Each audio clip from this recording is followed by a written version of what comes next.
I've never really been affected emotionally by the passing of a public figure, but to me the death of David Lynch felt like a true loss for the very first time. Not just because I loved his films, but also because he was one of my greatest inspirations when it came to creativity in general, and a constant reminder of what truly matters in the creative process. And it seems like I wasn't the only one in the world of electronic music who felt like this.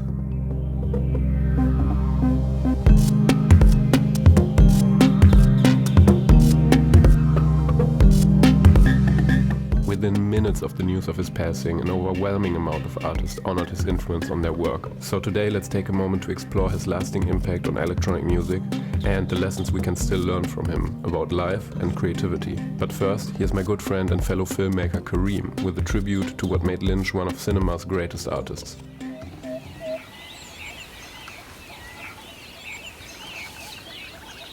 Everyone remembers their first David Lynch film.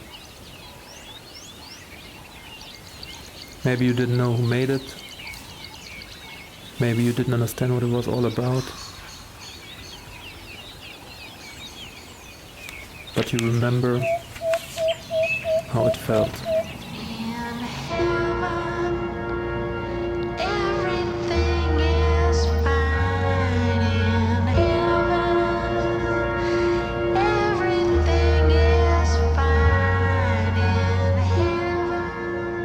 Something is off, dark, surreal, confusing, but the confusion doesn't push you away. It pulls you in and you can't look away.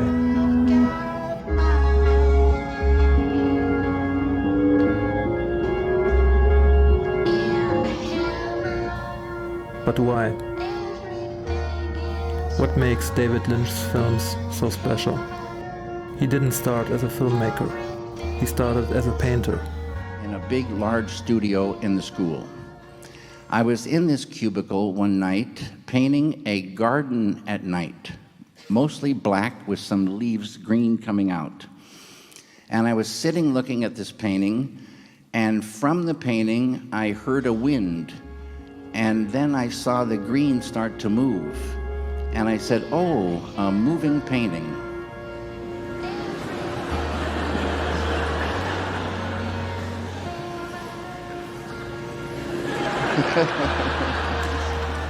That moving image made him want to recreate the sensation.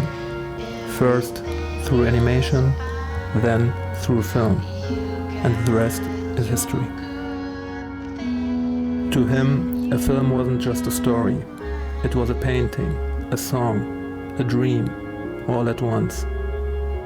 He didn't just make movies. He made worlds. And in these worlds, the subconscious is king.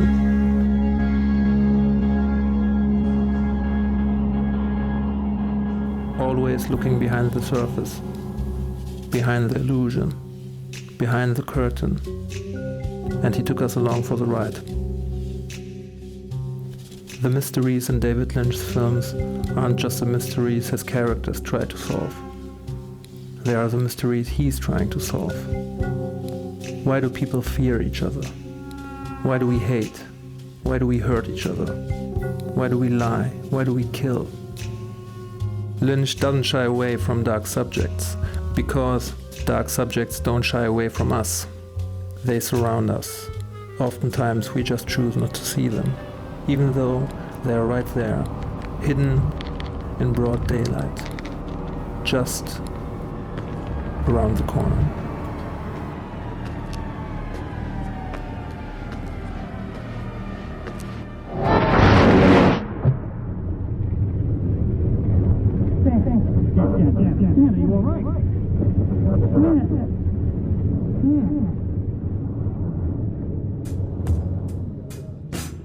But Lynch wasn't just an outstanding director, he was also a sonic visionary.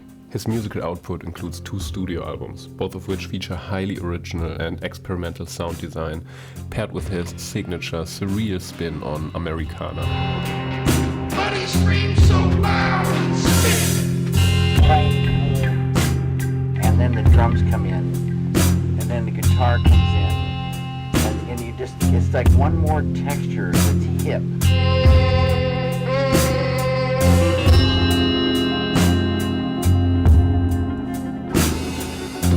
But But even more impactful were his choices when it comes to soundtracks and sound effects.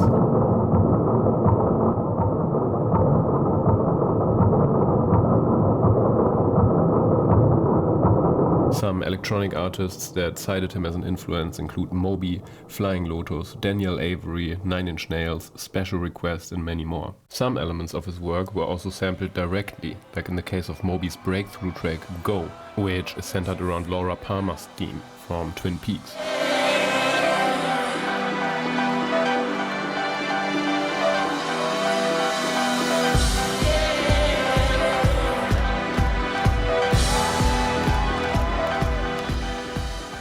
Here's the theme's original composer, Angelo Badalamenti, describing his collaboration with Lynch, giving unique insight into his creative process. David would sit right over here, right to the right of me, and David would say, okay, Angelo, we're in a dark woods now, and there's a soft wind blowing through some sycamore trees, and there's a moon out, and there's some animal sounds in the background, and you can hear the hoot of an owl, and you're in the dark woods, you know, just get me into that beautiful darkness with the soft wind. And I started playing.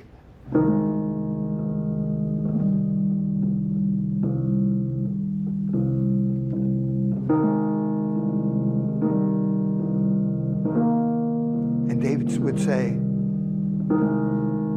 Angelo, that's great.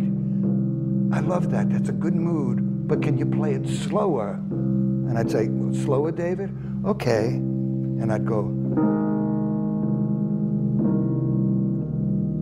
He says, that's it, that's a good tempo. Then he would say, okay, Angelo, now we gotta make a change, because from behind a tree in the back of the woods, there's this very lonely girl.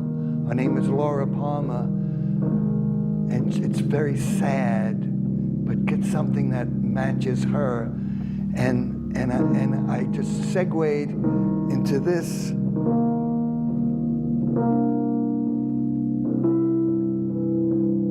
And he'd say, "Oh, that's it. It's very beautiful." I could see her, and she's walking towards the camera, and she's coming closer. Just keep building it. Just keep building it. And she's getting close. Now reach some kind of climax. And I would go, and he said, oh, that's it. Oh, that's so beautiful. Angelo, oh, that's tearing my heart out. I love that. Just keep that going. Now, she's starting to leave. So fall down. Keep falling. Keep falling. Keep falling. Now go back into the dark woods. That's it. Keep going. Just keep it going. Very quiet and mysterious.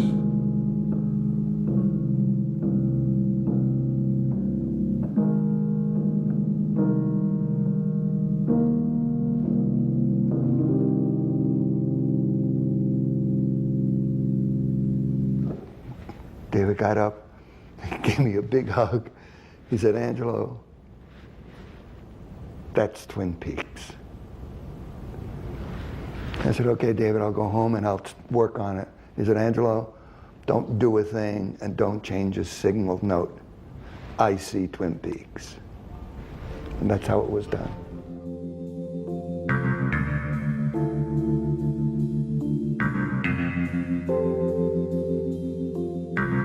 And even his films themselves have been sampled and inspired numerous artists, like Burial's seminal album Untrue, which features audio samples from both Inland Empire and Mulholland Drive.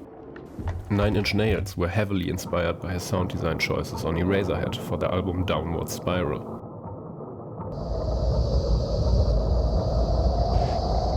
I was very much inspired by the films of David Lynch.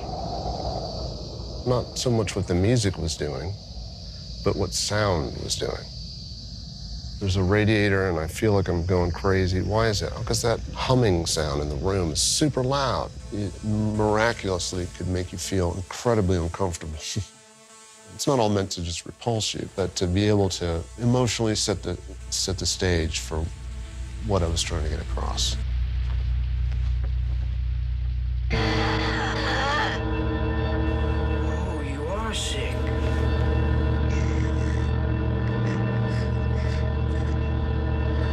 This unique sonic world goes back to a collaboration between Lynch and sound designer Alan Splatt. Al was at first a technician, but we had so much fun working together that Alan actually pushed me, further, and it was a great collaboration. Another great example for his outstanding intuition for sound design is his 2002 short film Rabbits, which lives almost entirely off its eerie soundscapes. I could hear it also.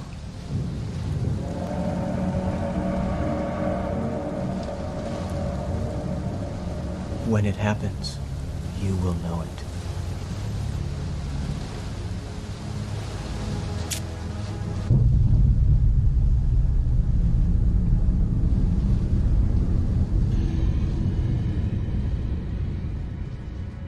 Also, some of my own work, like my ambient music for exhibitions, were directly inspired by this unique sonic style.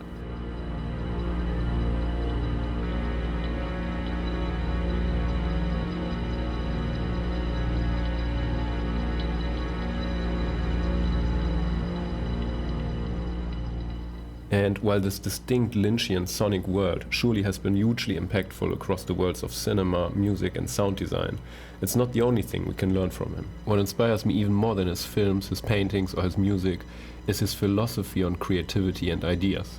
And believe me, he was extremely serious about the value of ideas. If a person forgets an idea that they love, it's a horror, and it could lead to a real yearning to commit suicide. And this is how he went about capturing those ideas. Ideas are the number one best thing going, and ideas come to us. We don't really create an idea, we just catch them, like fish. No chef ever takes credit for making the fish.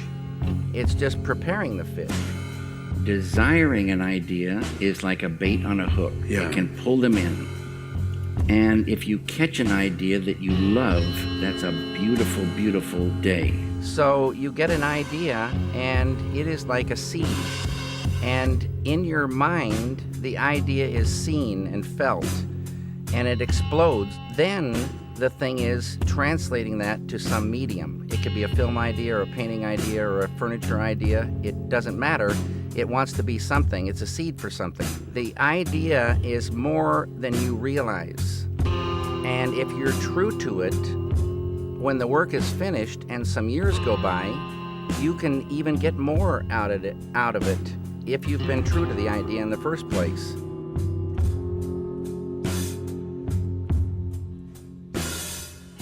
Desiring an idea in the creative process might seem self-evident, but be honest. When was the last time you actually sat down quietly and did absolutely nothing but deliberately desiring an idea?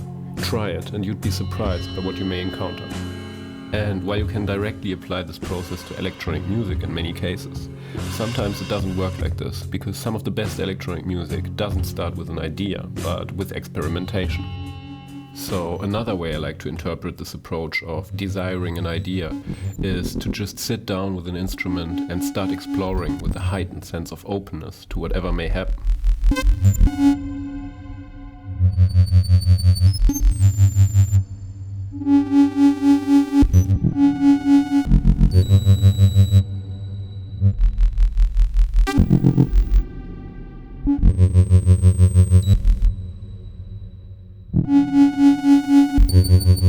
And just like Lynch suggests, once you capture a little puzzle piece, it's not always obvious where it belongs. It took me 4 years before this little idea turned into the main theme of my track Real Love on my Premise EP.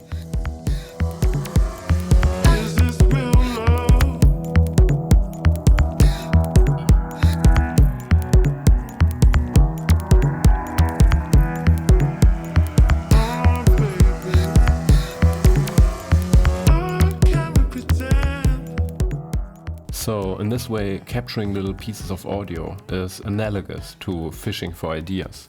And if you ever fail to record a great sound, it's a horror.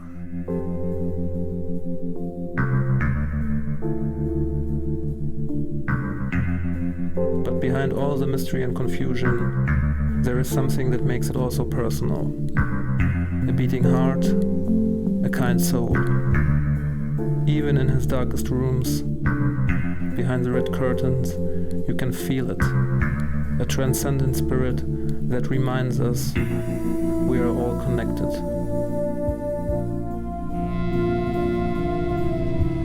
Not only is Lynch a detective trying to crack the case of life, but he's also telling us that we all are, floating around on a big rock in deep space, trying to figure out why. What's the purpose of all this? Who's really pulling the strings? Is there a way to live in such a dark and corrupted world? Maybe we just need some damn good coffee to make it through the rain. Maybe it's music that keeps us going. Maybe it's a touch, a kiss, something to make us forget all the troubles. Whatever it is that we need to keep going, through all the pain and all the fire.